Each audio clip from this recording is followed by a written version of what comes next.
It's 1929. You woke up a millionaire. You went to bed selling apples on the street. No war. No warning. Just 1 week.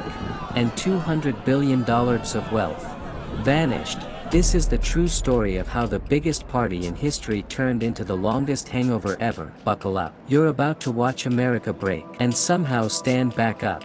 In 1922, the war is over. The mustaches are ridiculous. And the economy, it's vibing hard. Factories are no longer making planes. They're making phones, desks, and the kind of refrigerators that say ice boxes are for peasants. New York's skyline shoots up like it's on steroids. Jazz music becomes the internet of the 20s, loud everywhere, and noon fully understands how it works. The economy, it's booming. People genuinely believe the good times will last forever. Yes, forever. Even the economists threw up their hands and said, "Bro, this decade is straight up insane," and the engines of growth, they're absolutely screaming.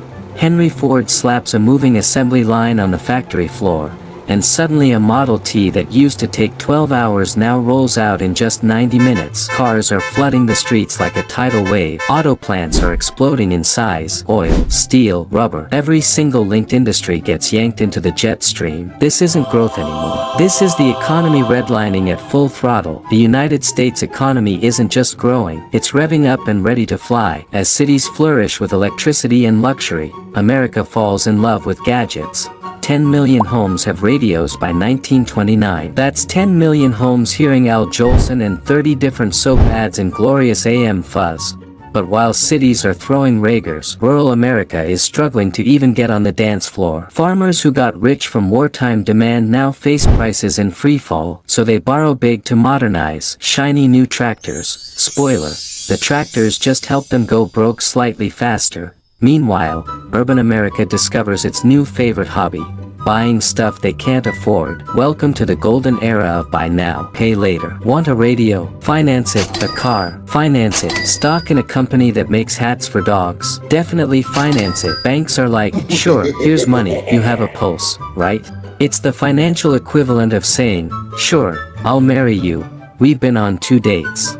But the true heart of the mania, Wall Street. The stock market becomes Disneyland for adults. Margin loans let you buy $100 of stock with just $10 down. The other $90. Who cares? Stocks only go up, right? Even the chef knew.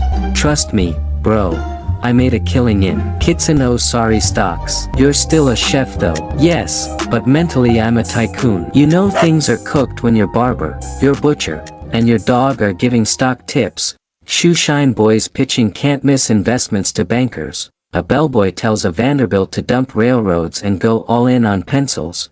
Between 1924 and 1929, the Dow Jones quadruples. Stock prices break free from gravity. Fundamentals. Why look at profits when you can look at vibes? This line go up equals my self-esteem go up. Companies get creative too. Holding companies that own nothing. Just layers of nothing and pure hype. A few people try to scream fire in the theater. Economist Roger Babson, 1929. A crash is coming and it will be terrible. October 29, 1929. USA woke up rich and went to bed broke. That day, Black Tuesday, phones ringing off the hook. Suits screaming. Traders fainting. $14 billion of wealth. Gone in hours, inflation adjusted. Over $200 billion. Outside the exchange, crowds stood in stunned silence. More held hands, some cried, some just looked at the ground, trying to understand how the entire economy tripped over its own ego. The roaring 20s didn't end. They face-planted into a brick wall while carrying everyone's retirement. And that was just the opening act. Margin calls rained down like Judgment Day. Paper millionaires on Monday and bankrupt by Thursday. Banks that were marble palaces of trust. Turns out they were built on worthless paper and vibes. They collapsed like dominoes. Then the people ran. Bank runs everywhere. Crowds smashing windows, screaming for their life savings. Tellers inside, everyone, please, your money is completely safe. Okay, not completely. 9,000 banks failed. No FDIC. Your money gone forever. U.S. banks called in overseas loans. Europe, already duct taped together after World War I, got thrown into a blender. global trade cut in half in 3 years. Hoover on radio. The economy is fundamentally sound. Meanwhile, millions sat at empty dinner tables wondering which part of that sentence was supposed to feed their kids. By 1931, the music was gone. The lights were off. The party was over. All that was left was the sound of factories grinding to a halt, and fathers whispering "I'm sorry" to children they couldn't feed. Unemployment 25%. 1 in 4 couldn't find work. Breadlines so long you could see them from space. Kids fainting in school, not from boredom, from hunger. Suicide became the third leading cause of death for men. Newspapers stopped printing obituaries. They couldn't keep up. 2.5 million fled west in broken cars. California or bust. Most found only bust. Hoovervilles. Hoover blankets, newspapers. Hoover flags, empty pockets turned out. 1932, World War I veterans march on Washington for promised bonuses. Hoover sends the army. Tear gas. Tanks. Camps burned. America watched its government attack its heroes. And something inside the country cracked forever. March 4th, 1933. A new voice cuts through the darkness. The only thing we have to face is fear itself.